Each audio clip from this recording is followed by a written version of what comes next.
Hello दोस्तों, welcome to गणितवादी टीके। Quadratic equation की इस सीरीज में हम लोगों ने अभी तक पढ़ा है पॉलिनोमियल क्या होता है, पॉलिनोमियल कितने टाइप के होते हैं, डिग्री ऑफ पॉलिनोमियल क्या होता है और equation and type of equation. Type of equation में हमने पढ़ा लीनियर इक्वेशन क्या होता है। लीनियर इक्वेशन क्या होता है? कोई इक्वेशन जिसके अननोन का मैक्सिमम पावर 1 हो, उसको हम क्या बोलेंगे?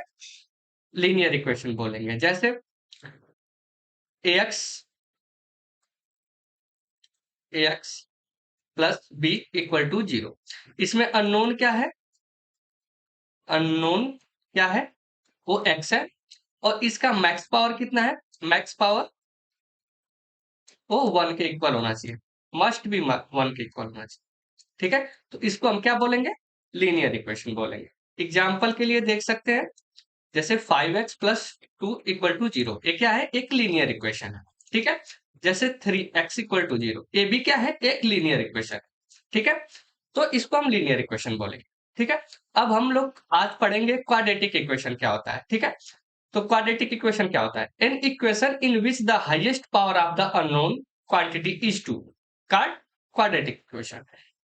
अब क्वाड्रेटिक इक्वेशन में क्या होगा कि जो इसमें अननोन का मैक्सिमम पावर है वो 2 होगा। ठीक है, और मस्ट भी 2 होना चाहिए, ना 2 से ज्यादा होना चाहिए ना ही 2 से कम होना चाहिए। ठीक है, तो ऐसे इक्वेशन को हम क्या बोलेंगे?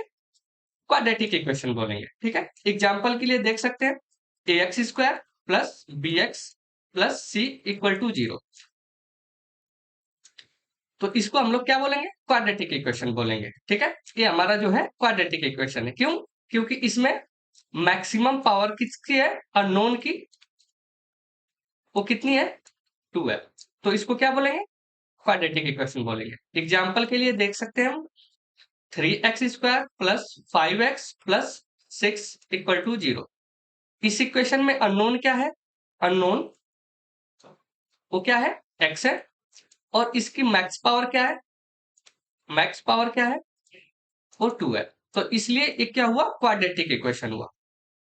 ठीक है, तो हमें कोई भी इक्वेशन दिया हो और उसको हमें पहचानना है कि ये क्वाड्रेटिक इक्वेशन है कि नहीं है, तो हम क्या करेंगे कि पहले उसमें हम फाइंड आउट करेंगे कि उसमें अननोन क्या है। अननोन का मतलब कि जिसकी वैल्यू बदलती हो और जिस या फिर उसकी वैल्यू हम चेंज कर सकते हैं। तो हम पहले सबसे पहले ढूंढेंगे कि अननोन क्या है। ठीक है, उसके बाद हम क्या करेंगे कि पावर देखेंगे कि मैक्सिमम पावर क्या है अननोन की। ठीक है, तो मैक्सिमम पावर अननोन की चेक करेंगे। अगर ये अननोन x है और इसकी पावर अगर 2 है, तो हम क्या बोलेंगे कि ये क्वाड्रेटिक इक्वेशन है। ठीक है, और भी एग्जांपल्स देख लेते हैं, जैसे 5x square plus 3 equal to 0।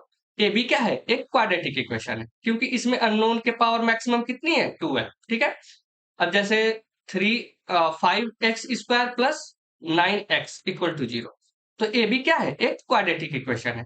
ठीक है, क्योंकि इसमें भी मैक्सिमम पावर कितनी है? वो 2 है। ठीक, अब जैसे एक एग्जांपल और देखते हैं, 0x square plus 9x plus 6 equal to 0। क्या ये क्वाड्रेटिक इक्वेशन है? चेक करिए, क्या एक क्वाड्रेटिक इक्वेशन है? तो हम पहले इसमें क्या फाइंड आउट करेंगे? पहले थोड़ा सा इसको सिंप्लीफाई कर लेते हैं। अब देखिए, 0x स्क्वायर है, इसका मतलब क्या हुआ? ये 0 हो गया, तो टोटल कितना बन जाएगा? 9x plus 6 equal to 0। अब देखिए, इसमें अननोन क्या है? x है और इसकी मैक्सिमम पावर कितनी है? 1 है। तो ये क्या हुआ?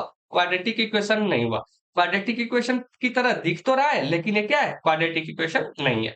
ठीक है, अब हम बात करते हैं स्टैंडर्ड फॉर्म की। स्टैंडर्ड फॉर्म क्या होता है क्वाड्रेटिक इक्वेशन का? ठीक है, तो स्टैंडर्ड फॉर्म हम बोलते हैं a x square plus B x plus C equal to 0 को हम क्या बोलते हैं? Standard form of quadratic equation बोलते हैं। वेयर ए जो होगा नॉट इक्वल टू 0 होना चाहिए। क्यों? अगर देखिए ए इक्वल टू 0 हो गया, if A equal to 0, then then क्या होगा फिर? यहां रखते हैं 0x square plus B x plus C equal to 0। तो इसको सॉल्व करेंगे तो कितना हो जाएगा? B x plus C equal to 0। अब देखिए, अननोन क्या है? इसमें x है और इसकी मैक्सिमम पावर कितनी है? मैक्स पावर कितनी है? वो 1 है। तो इसका मतलब क्या हो गया कि ये लीनियर इक्वेशन हो गया। ठीक है, तो अगर ए हमारा 0 हो गया तो क्या हो जाएगा, इसका जो फॉर्मेट ही है वो ही चेंज हो जाएगा, लीनियर इक्वेशन बन जाएगा। तो इस स्टैंडर्ड फॉर्म में क्या होना चाहिए, ए हमेशा नॉन जीरो होना चाहिए, तो इसको हम स्टैंडर्ड क्वाड्रेटिक इक्वेशन बोलेंगे।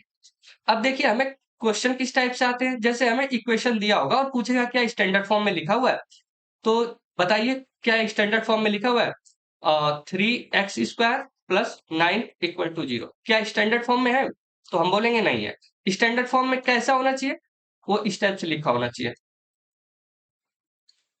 ठीक, तो इस टाइप से कैसे लिखेंगे इसको, 3x² plus 0x plus 9 equal to 0। ठीक है, तो ये स्टैंडर्ड फॉर्म में लिखा हुआ हो गया।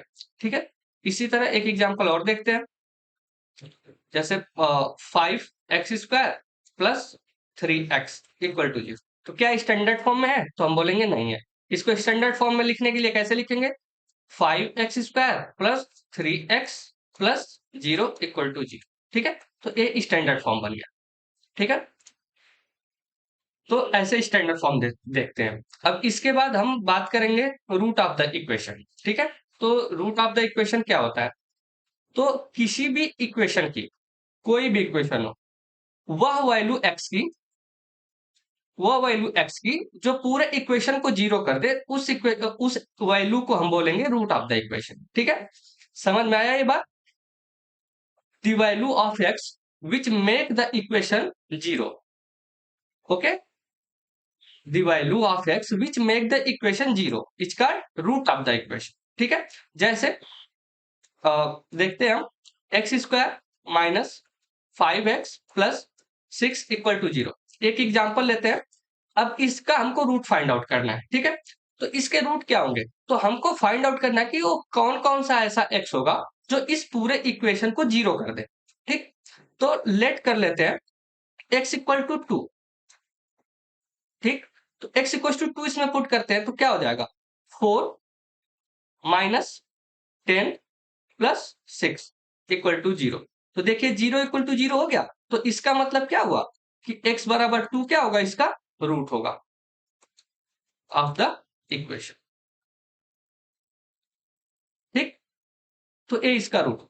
अब देखिए ऐसे ही एक और इसका रूट होगा, x इक्वल टू 3 पुट कर दीजिए इसमें, x इक्वल टू 3 पुट करेंगे तो क्या हो जाएगा, 9 माइनस 15 प्लस 6 इक्वल टू 0। तो ये कितना हो जाएगा, 15 माइनस 15 इक्वल टू 0। तो ये क्या हो गया, 0 इक्वल टू 0।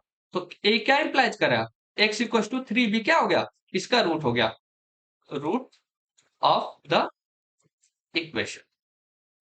ओके, नाउ अब बात कर लेते हैं कि रूट कैसे निकालते कैसे हैं। ये तो हमने जनरली, हमें पता था तो हमने आपको बस समझाने के लिए बता दिया कि रूट होता क्या है। ठीक, अब हमको पता करना है कि रूट निकालते कैसे हैं। तो रूट निकालने के हमारे पास 3 तरीके होते हैं। ठीक है, पहला तरीका होता है परफेक्ट स्क्वायर मेथड, लिख लेते हैं। पहला तरीका होता है, पहला तरीका होता है perfect square method, perfect square method. दूसरा तरीका होता है फैक्टराइजिंग मेथड,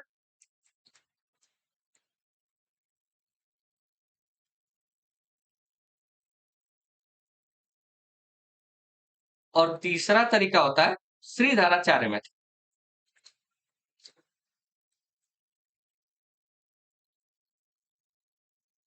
श्रीधराचार्य मेथड को हम क्वाड्रेटिक फॉर्मूला के नाम से भी जानते हैं।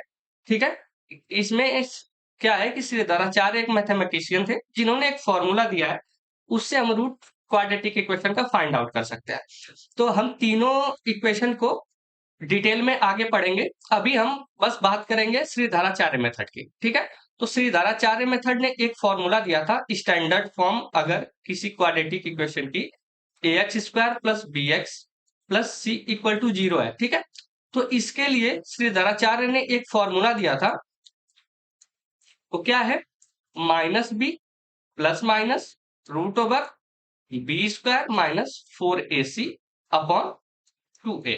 ठीक है, तो ये रूट फाइंड आउट करने का एक फॉर्मूला है जिसको हम क्या बोलते हैं, क्वाड्रेटिक फॉर्मूला बोलते हैं।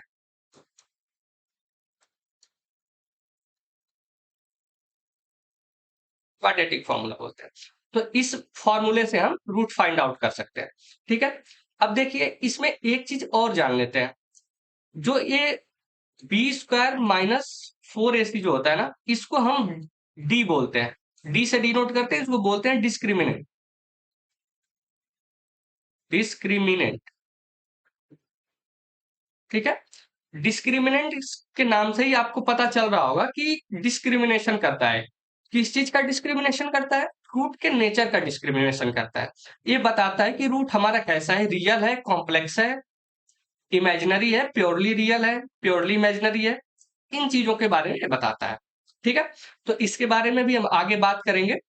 तो अभी बस इतना सा जान लेते हैं और फाइंड आउट करते हैं रूट कैसे फाइंड आउट करते हैं। इसके लिए हम एग्जांपल्स लेते हैं कुछ, जैसे x square plus 5x plus 6 equal to 0। ठीक है, इसका हमको रूट फाइंड आउट करना है। तो रूट फाइंड आउट करने के लिए हमें क्या करना होगा? हम फॉर्मूला लगाएंगे कौन सा? x equal to minus B plus minus B square minus 4ac upon 2a। ठीक है, अब देखिए पहले तो हम इसको क्या करते हैं ना कि क्वाड्रेटिक इक्वेशन के स्टैंडर्ड फॉर्म से कंपेयर करते हैं। तो स्टैंडर्ड फॉर्म क्या होता है? ax square plus B x plus C equal to 0। अब कंपेयर करेंगे तो क्या हो जाएगा? a equal to 1, B equal to 5 और सी इक्वल टू 6। अब इसमें हम वैल्यू रख देते हैं। अब इसमें वैल्यू रखेंगे तो कितना हो जाएगा? x equal to minus B minus कितना हो जाएगा? 5 प्लस माइनस बी स्क्वायर कितना हो जाएगा? 25 minus 4 into 1 into 6 upon 2 into 1। अब इसको सॉल्व करेंगे तो कितना हो जाएगा? -5 plus minus 25 minus 24, 25 minus 24 upon 2। तो ये कितना हो जाएगा? -5 प्लस माइनस 1 अपॉन 2। इसको अलग अलग लिखेंगे तो कितना हो जाएगा? -5 plus 1 by 2 and -5 plus -1 by 2। तो यहां से कितना हो जाएगा? आपका -4 बाई 2 इक्वल टू -2 और -6 बाई 2 इक्वल टू -3। तो -2 और -3 जो है इस इक्वेशन के, इस क्वाड्रेटिक इक्वेशन के रूट आ गए। ठीक है, तो ये जो है हमारे -2 और -3 इस क्वाड्रेटिक इक्वेशन के रूट है।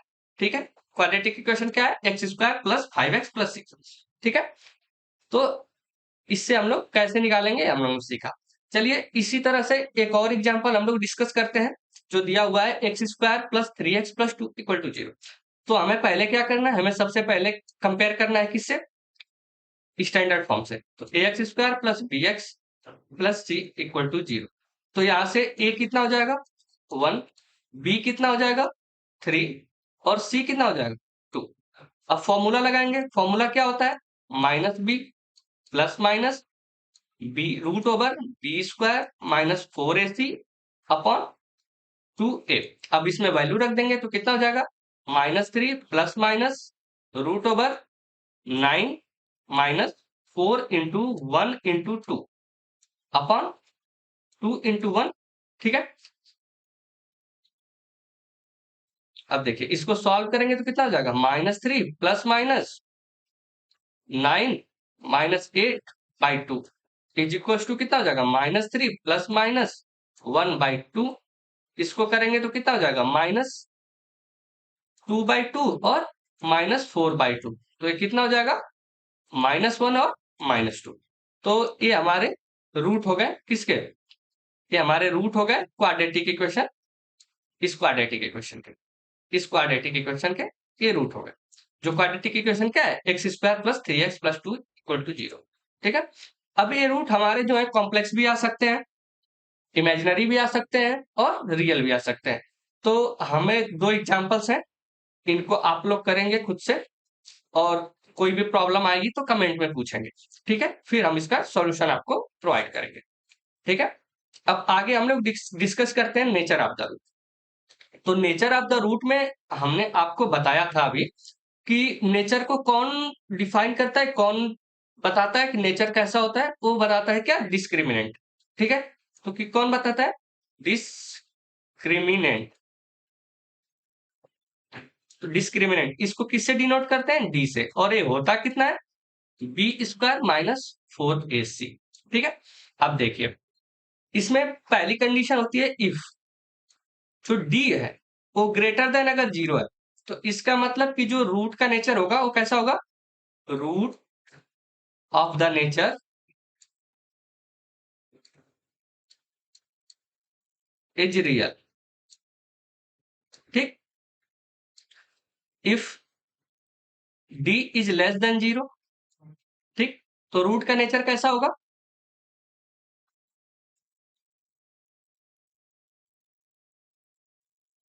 ये कैसा होगा, ये रियल, अरे इमेज कॉम्प्लेक्स होगा, सॉरी कॉम्प्लेक्स, कॉम्प्लेक्स होगा। ठीक, अगर डी जीरो के इक्वल हो गया तब क्या होगा, उस केस में भी रियल होगा।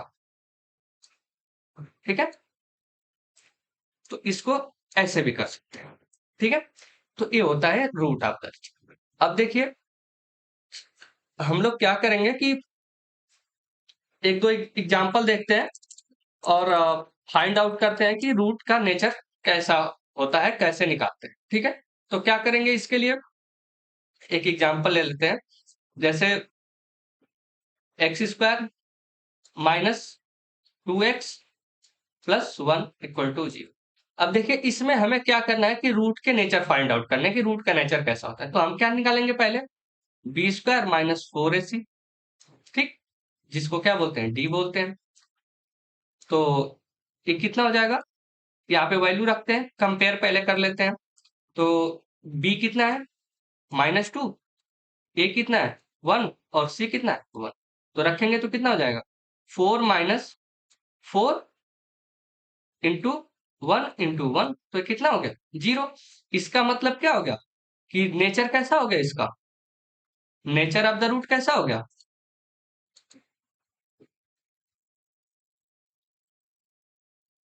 रियल हो गया।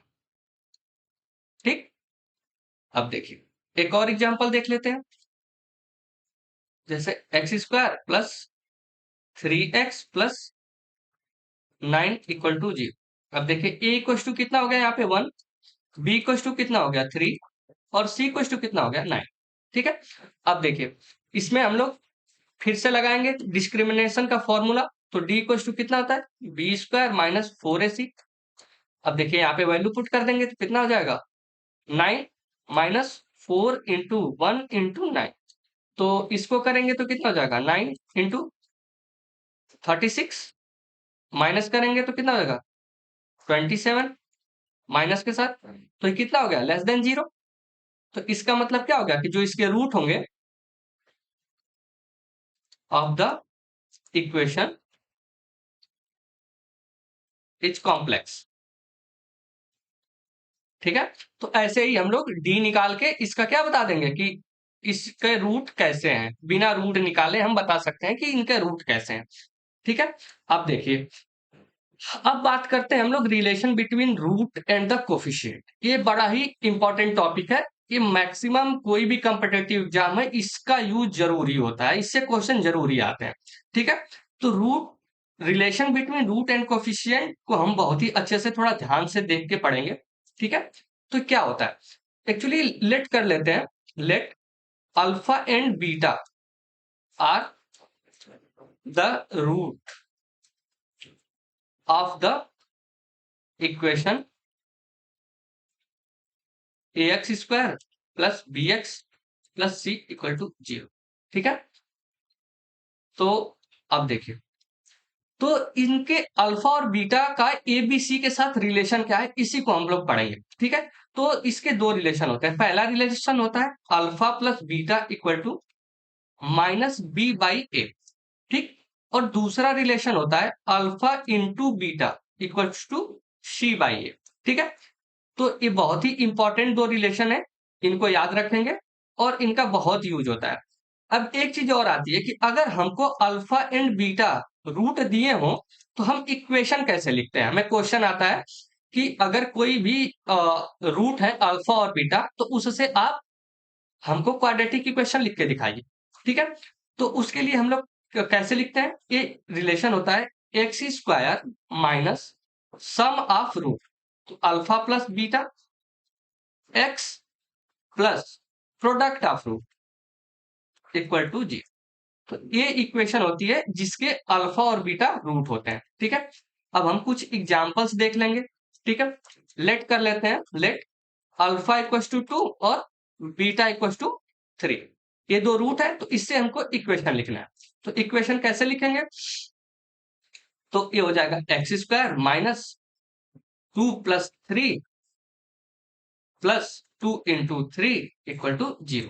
तो कितना हो जाएगा? X square minus 5 x plus 6 equal to 0। तो ये इक्वेशन हो गई जिसके रूट क्या होंगे? अल्फा और बीटा होंगे। ठीक है, अब हम बात कर लेते हैं रिलेशन से एक एग्जांपल की। तो एक एग्जांपल लेते हैं और रिलेशन की बात कर लेते हैं। तो हमें दे रखा हो अगर 3x² plus 6x plus 9 equal to 0, ये हमें इक्वेशन दे रखा है और आपसे पूछ रहा है कि find the value of alpha plus beta and alpha into beta. तो कैसे फाइंड आउट करेंगे? तो अल्फा प्लस बीटा कितना होता है? होता है माइनस बी बाई ए, और माइनस बी बाई ए है कितना? बी कितना है यहाँ पे? 6, तो ये हो जाएगा -6। ए कितना है? 3, तो टोटल कितना हो जाएगा? -2। और alpha into beta find out करेंगे तो ये कितना होता है? सी बाई ए, तो कितना हो जाएगा? सी की वैल्यू कितनी है? 9 और ए की वैल्यू कितनी है? 3, तो ए कितना हो जाएगा? 3। तो ये हो गया अल्फा और बीटा और अल्फा इंटू बीटा। ठीक है, तो आई होप ये आप लोगों को वीडियो और जितना भी हम लोगों ने पढ़ा अभी तक सब समझ में आया होगा। अगर कोई डाउट है तो आप लोग कमेंट सेक्शन में पूछ सकते हैं। जल्दी मिलेंगे नेक्स्ट